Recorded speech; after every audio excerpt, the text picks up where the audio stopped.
देश के आर्थिक विषय के ऊपर विचार करने के लिए इस सदन में एकत्र हैं और मैं आशा करता हूं कि अर्थ के इस विषय के ऊपर सार्थक चर्चा से कोई सार्थक निष्कर्ष हम निकालने में सफल होंगे और व्यर्थ की बातों से बचने का प्रयास करेंगे। यह भी एक सत्य है कि आज विश्व की अर्थव्यवस्था वैश्विक है। आज कोविड के समाप्त होने के बाद और विश्व के कुछ हिस्सों में युद्ध के कारण वैश्विक अर्थव्यवस्था की जो स्थिति है, चूंकि आज स्वाभाविक रूप से कोई देश ये नहीं कह सकता कि हमारे ऊपर कोई प्रभाव नहीं पड़ता, कुछ भी दुनिया में होता रहे। मेरे विचार से उस संदर्भ में हम भारत की अर्थव्यवस्था के बारे में विचार करेंगे तो हमें अधिक बेहतर और सार्थक पक्ष नजर आएगा। मैं अपने सम्मानित सदस्यों का ध्यान आकर्षित करना चाहता हूं कि इस समय जो ग्रोथ रेट अवेलेबल है, जिसका सोर्स है IMF वर्ल्ड इकोनॉमिक फोरम अक्टूबर 2013, मैं छोटे मोटे देशों की बात नहीं कर रहा हूं, सामान्य देशों की बात नहीं कर रहा हूं। अमेरिका की 1.5 है %, European union 1.2, Germany 0.9, France 1.3, Italy 1.7, Spain 1.7, Japan 1, England 0.6, Canada 1.6 और अदर एडवांस कंट्रीज 2.2 और इसमें भारत 6.3। अब ये अक्टूबर 2023 का है और इतना ही नहीं मान्यवर, चुनौतियां कितनी बड़ी हैं इससे समझना चाहिए कि अमेरिका में सिलिकॉन वैली बैंक और सिग्नेचर बैंक, दो बड़े बैंक डिफॉल्टर हो गए। चाइना में वहां की सबसे बड़ी रियल एस्टेट कंपनी एवरग्रांड डिफॉल्टर हो गई। यह सामान्य बात नहीं है। दुनिया के दो बड़े देशों में इतनी बड़ी आर्थिक चुनौतियां हैं और उनके बीच में से मैं विनम्रता से पूछना चाहता हूं, हमारे यहां क्या कोई ऐसी स्थिति का आपको कोई उदाहरण मिला है? यह दर्शाता है कि इन विपरीत परिस्थितियों में हम किस प्रकार से आगे जा रहे हैं। अभी माननीय डेरेक ओब्रायन जी ने जो बात कही थी मनरेगा के संदर्भ में, तो मैं ये भी जरूर स्मरण कराना चाहता हूं कि भारत सरकार ने जो जो जानकारियां मांगी थी वो भी किस रूप में पश्चिम बंगाल की सरकार ने दी है वो भी सामने आ जाता तो और भी बेहतर था। अब मैं ये बताना चाहता हूं कि भारत के बारे में जब अगर IMF ने कहा है कि इंडिया की प्रोजेक्टेड ग्रोथ रेट 11.5% होगी, चाइना की 8% हो सकती है, यूएस की 5.1, ये वर्ल्ड इकोनॉमी को लीड करेंगे। अर्थात अब हम वर्ल्ड इकोनॉमी के लीडर के रूप में उभर कर सामने आते जा रहे हैं। और ये क्यों हुआ है? ये इसलिए हुआ है कि माननीय प्रधानमंत्री श्री नरेंद्र मोदी जी ने पिछले 9 वर्षों में जिस प्रकार की व्यवस्थित नीतियां बनाई हैं। मुझे स्मरण है कि जब जनधन अकाउंट खोलने की बात आई थी तो उस समय बहुत से अधिकारी वर्ग और व्यवस्था का वर्ग ये मानने को तैयार ही नहीं था कि इतने जनधन अकाउंट खोले जा सकते हैं। आज 50 करोड़ से अधिक जनधन अकाउंट हैं और जिसमें सिर्फ धनवान लोगों के नहीं हैं, सामान्य लोगों के भी अकाउंट हैं, जिसमें डिपॉजिट अगर देखा जाए तो 51.5% ऑफ द फाइनेंशियल सेविंग है, PF में 26% की फाइनेंशियल सेविंग है, इंश्योरेंस में 17% की फाइनेंशियल सेविंग है। अर्थात हमारा 94.8% सेविंग बिल्कुल सेफ सेक्टर में है। इस बात पे मुझे याद आता है मान्यवर 2013 में मैं अमेरिका के दौरे पे गया था। तत्कालीन भाजपा के राष्ट्रीय अध्यक्ष और वर्तमान रक्षा मंत्री राजनाथ सिंह जी के नेतृत्व में एक प्रतिनिधि मंडल में भारत को लेकर एक बड़ा ग्लूमी एटमॉस्फेयर था। वहां पे लोग कहते थे the success story of India is over, मगर हम लोगों ने उन्हें आश्वस्त किया था the success story of India is not over, success story of India is waiting for Modi ji to come into power. और आज अगर हम देखें तो वो साफ दिखाई पड़ रहा है। और मैं ये भी बताना चाहता हूं कि केवल ऐसे नहीं हो रहा है। यदि हम इन आंकड़ों को गंभीरता से देखें तो पिछले समय के मुकाबले में अगर हमारे एक्टिव मोबाइल कनेक्शन जो पहले 93 करोड़ थे वो 110 करोड़ हुए हैं, तो मानी हुई बात है, इसमें बढ़ोतरी हुई है। अब यहां पर महत्वपूर्ण बात क्या है? पहले हम मोबाइल हैंडसेट का इंपोर्ट 78% करते थे, मोबाइल हैंडसेट का, अब 4% करते हैं। तो क्या ऐसा तो नहीं है कि अगर हम 4%, इसका मतलब हमारी कितनी इसमें फॉरेन की वैल्यू बची है? मोबाइल फोन एक्सपोर्ट में हम पहले 1500 करोड़ के आसपास थे, आज 90,000 करोड़ रुपए के आसपास है। अगर हम नंबर ऑफ ऑटोमोबाइल सेल देखें तो मैं ये भी विनम्रता से ध्यान दिलाना चाहता हूं, अब ये सर्वेक्षण भारत सरकार का नहीं है कि ऑटोमोबाइल मैन्युफैक्चरिंग में ऑटोमोबाइल की होल्डिंग में हम दुनिया के तीसरे नंबर के देश बने हैं। 7.5 करोड़ परिवार भारत में ऐसे हैं जिनके पास कोई ना कोई एक ऑटोमोबाइल जरूर है, चाहे 2 व्हीलर हो या 4 व्हीलर हो। तो मानवीय बात है, वो 7.5 करोड़ कोई धनाढ्य करोड़पति अरबपति नहीं है। ये इक्विटेबल डिस्ट्रीब्यूशन ऑफ वेल्थ का जो प्रयास प्रधानमंत्री मोदी जी के नेतृत्व में हुआ है, ये उसका प्रमाण है। अब मैं ये भी बता देना चाहता हूं कि पहली बार ऐसा हुआ है कि एशिया की इकोनॉमी कौन राइज करेगा, इसके बारे में यह कहा जा रहा है कि अब वो चाइना से शिफ्ट होकर भारत एशिया की इकोनॉमी का इंजन बन के उभरेगा। मैं एक और डाटा अभी बता देना चाहता हूं कि जो हमारे कंज्यूमर एसोसिएशन है, उसने आंकड़ा दिया कि वर्तमान दीपावली का जो फेस्टिव सीजन गुजरा है और छठ का मिलाकर 4 लाख करोड़ रुपए की स्पेंडिंग हुई है, जिसमें छोटे सामान खरीदने से लेके घरेलू सामान खरीदने से लेके बर्तन, सोना चांदी, सारी चीजों में अगर 4 लाख करोड़ रुपए की स्पेंडिंग भारत की जनता ने की है, तो कहीं ना कहीं ये अंधकार से निकलते हुए दीपावली के समान एक नई ज्योति के साथ भारत की अर्थव्यवस्था को ले जाने का एक संकेत भी दिखाता है। और मुझे यह भी याद आता है मान्यवर, जब मैं इंजीनियरिंग का छात्र था, एक दौर था जब भारत का, मैं 91 की बात कर रहा हूं, फॉरेन एक्सचेंज रिजर्व 1 बिलियन पे आ गया था। 2 बार रुपये का डिवैल्यूएशन हुआ था, सोना गिरवी रखा गया था। लोगों को याद होगा जुलाई अगस्त की बात, तो एक 91 की दिवाली थी, एक वो भी दिवाली थी जब उजड़ा हुआ गुलशन था, रोता हुआ माली था। एक ये भी दिवाली है जब महका हुआ गुलशन है और ज्योत निराली है, एक वो भी दिवाली थी, एक ये भी दिवाली है। अब मैं यह भी कहना चाहता हूं कि अगर हम केवल कुछ आंकड़ों को देख लें कि हमारे बारे में दुनिया के जो बड़े बड़े आर्थिक विशेषज्ञ हैं वो क्या कह रहे हैं। स्टैंडर्ड्स एंड पुअर कहता है, as China's economy slowing, the main engine of growth in Asia Pacific move away from the world second largest economy to South Asia and South East Asia, and Indian economy is expected to power ahead the next years of leading growth in the reason.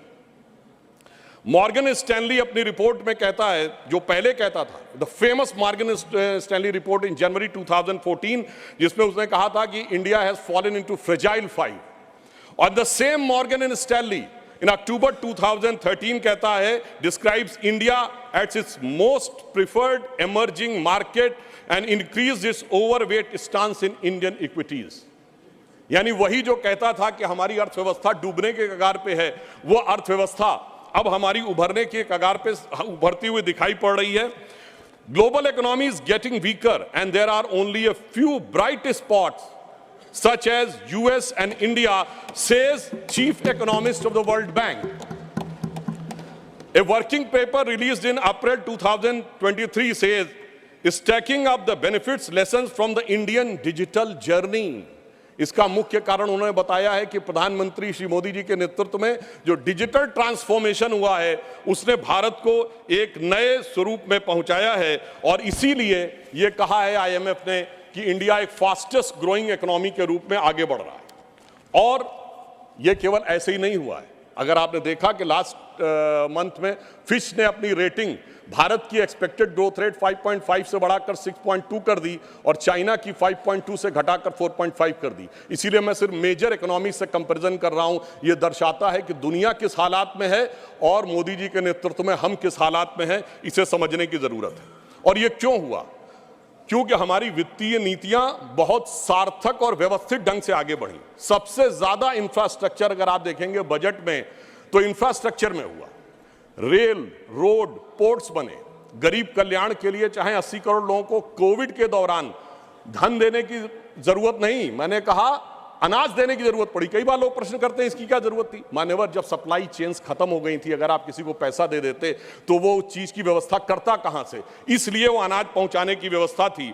और अगर हम purchasing manager index की बात करें तो अक्टूबर में 58.4 हुआ है, जो कि सर्विस सेक्टर में अगर हम देखें तो स्ट्रॉन्गेस्ट आउटपुट है पिछले 13 वर्षों में। मैन्युफैक्चरिंग सेक्टर में 28 कंसेक्यूटिव मंथ में वो बढ़ता हुआ 50.5 है अक्टूबर 2023 में। और डोमेस्टिक एयर ट्रैफिक में 11% की बढ़ोतरी हुई है अक्टूबर 2023 में।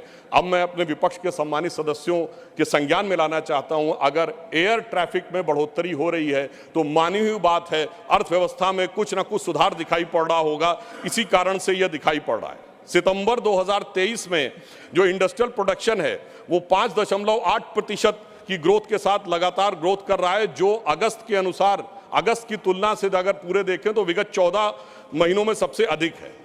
अब अगर ओवरऑल एक्सपोर्ट देखें तो अक्टूबर में 9.43% ईयर ऑन ईयर बेसिस के ऊपर बढ़ा हुआ है, जो $62.26 बिलियन के आसपास पहुंचा है। सर्विसेज ट्रेड सरप्लस एक्सपोर्ट में हम 22% की वृद्धि करते हुए दिखाई पड़ रहे हैं, अक्टूबर 2023 का डाटा है।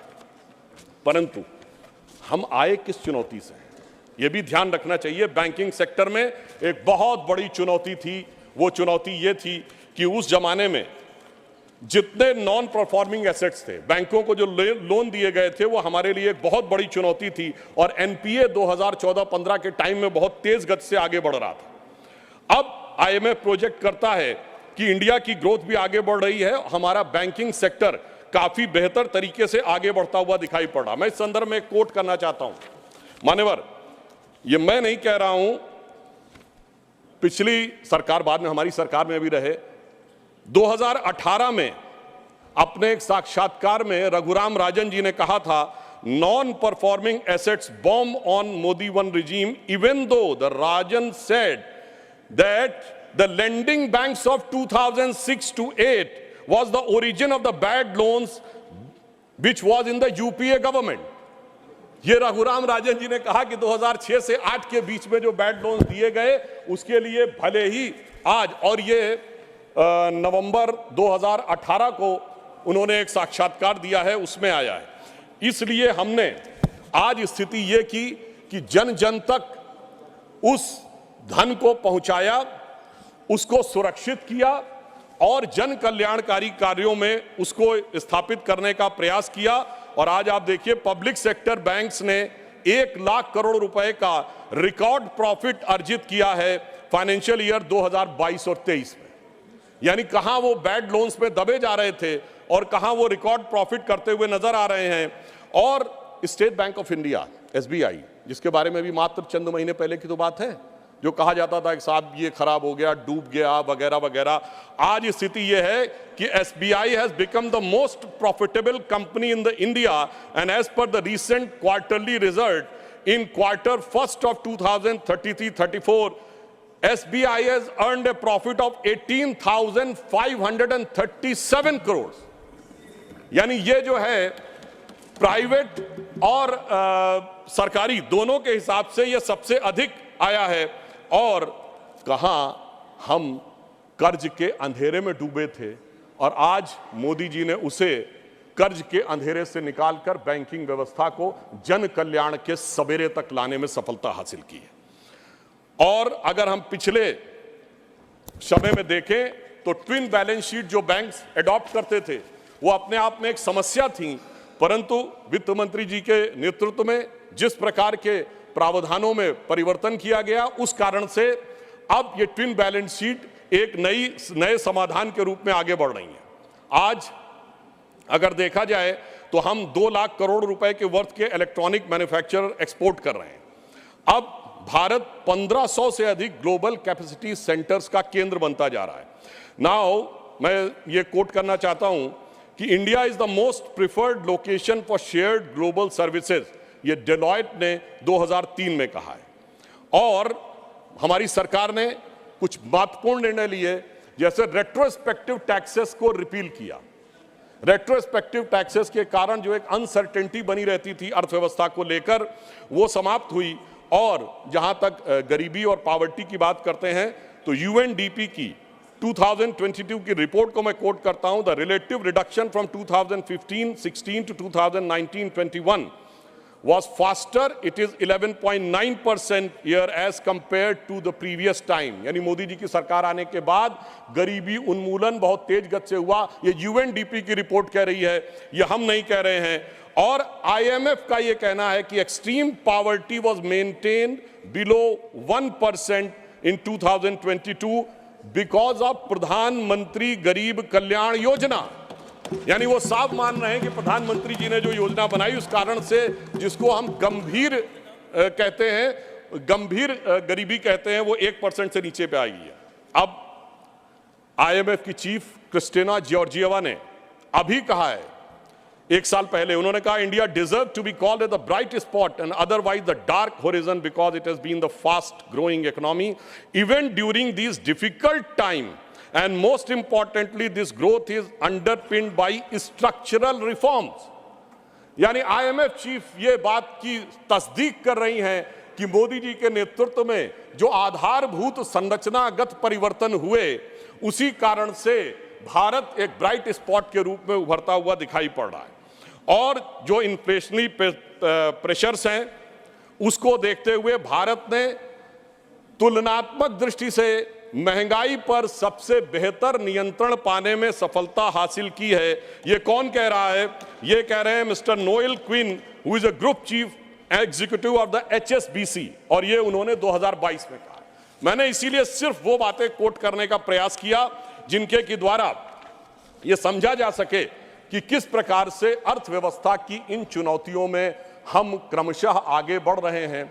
और मैं यह भी एक बात बताना चाहूंगा कि भारत की अर्थव्यवस्था अपने आप में किस प्रकार से आगे बढ़ रही है।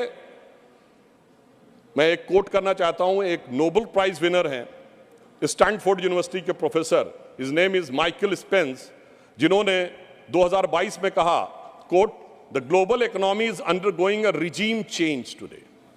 India is outstanding performer now. It's a powerhouse of digital and life science realms. It is thriving digital ecosystem, and India is instead a digital system replacing existing retail systems. Entrepreneurs, companies, and are building solution to integrate existing and sometimes very small retail business into a digitally enabled supply chains, making them more effective.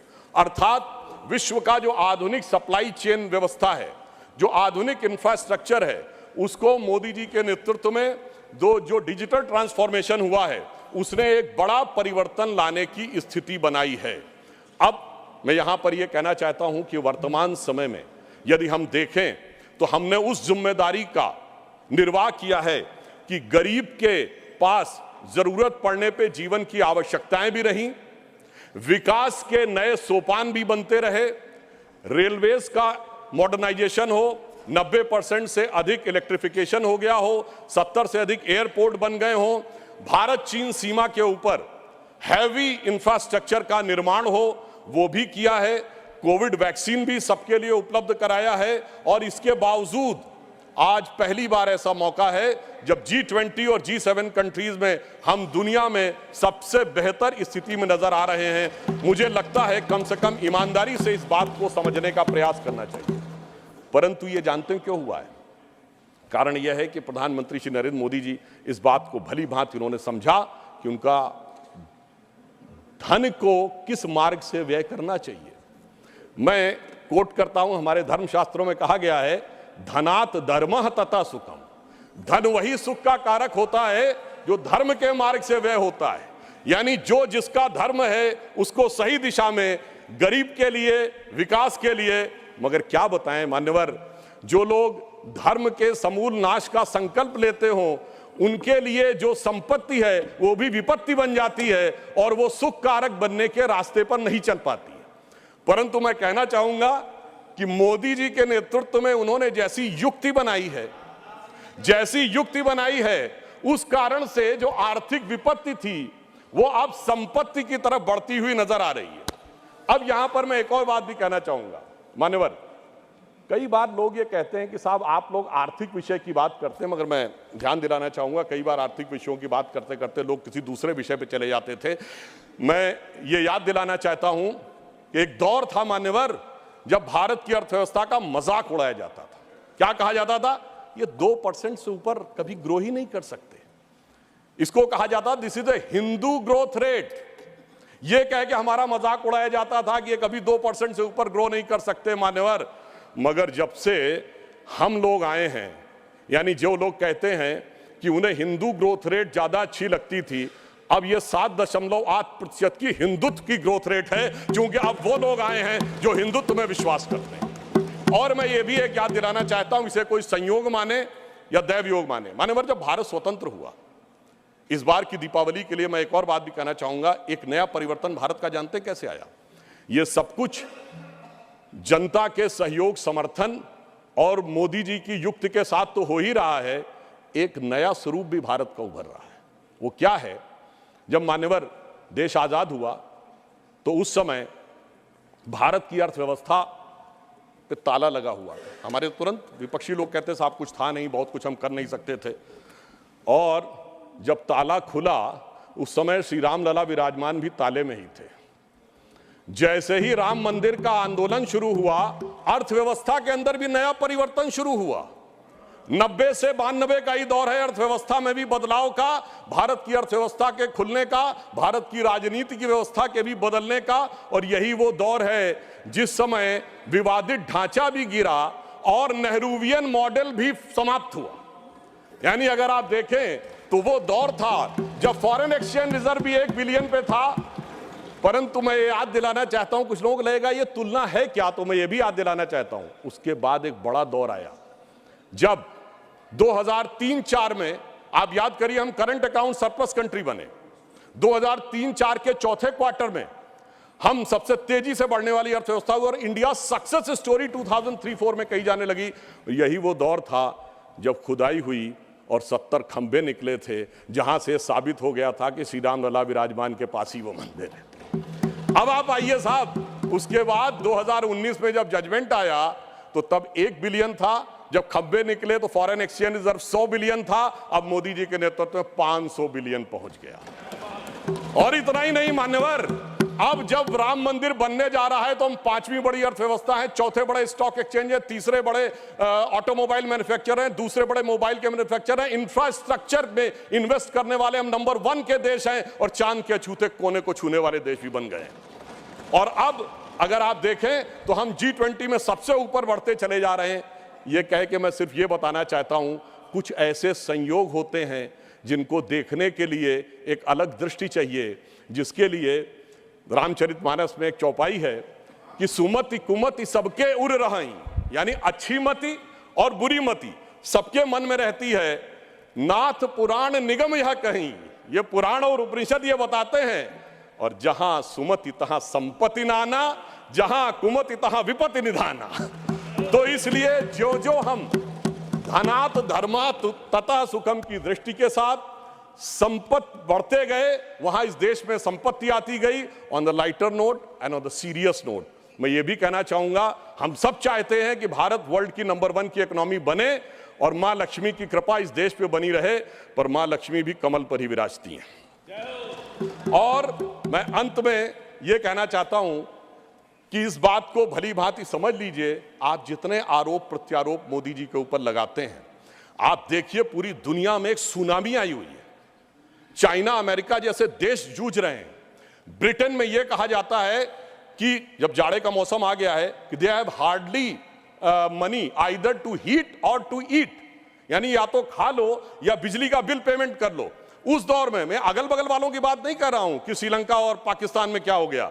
जनाब, हमारा captain कितनी कुशलता के साथ इस tsunami से भरी लहरों में लेके जा रहा है, मगर क्या कह रहे हैं विपक्ष वाले, अरे अगल बगल के पलटे जहाजों को मत देखो, दूर दराज के डहते जहाजों को मत देखो, ये जहाज के अंदर मुझे कुछ हिचकोले क्यों नजर आ रहे हैं उसके ऊपर देखो। तो मैं उनके लिए कहना चाहूंगा अपनी सरकार की तरफ से, और देखिए ये भी एक संयोग है, जब मैंने राम मंदिर की बात कही, संयोग से इस समय हमारी वित्त मंत्री जी के नाम में भी सीता भी है, रमण भी है और निर्मल भी है, यानी नई दिशा में आगे बढ़ रहे हैं। तो हम मोदी जी की तरफ से आपको एक लाइन कहना चाहेंगे अर्थव्यवस्था पे, जो आप लोग कहते हैं कि हमें इल्जाम मत दीजिए, बहुत अफसोस होता है। हमें इल्जाम मत दीजिए, बहुत अफसोस होता है। बड़ी तरकीब से कश्ती यहां तक लेके आए हैं, बदल देते हैं हम दरिया की लहरें अपनी हिम्मत से, आंधियों में भी अक्सर चिराग हमने जलाए। और फिर मैं एक बिंदु और कहकर एक पंक्ति और कह के बात को समाप्त करता हूं। G20 में जो लोगों ने देखा उससे बहुत साफ दिखाई पड़ रहा है कि अब हमारे साथी समझ पाए न समझ पाए, भारत की जनता उसे समझ रही है और वो उत्तरोत्तर उस दिशा में आगे आ रही है जो नए भारत का स्वप्न मोदी जी के नेतृत्व में साकार होता दिख रहा है। तो मैं ये कहता हूं कि स्वप्न देखा था कभी, वो आज हर धड़कन में है। हम अर्थव्यवस्था के जो स्वरूप में जा रहे हैं, स्वप्न देखा था कभी, वो आज हर धड़कन में है। एक नया भारत बनाने का इरादा मन में है और बढ़ रहे हैं हम प्रगति की ओर उस रफ्तार से, कर रहा है विश्व भी हमको सभी प्रकार के नमन। खबरों के लिए जुड़े रहिए सरपंच टीवी के साथ। धन्यवाद। चैनल को सब्सक्राइब करना ना भूलें एवं वीडियो को लाइक और शेयर अवश्य करें।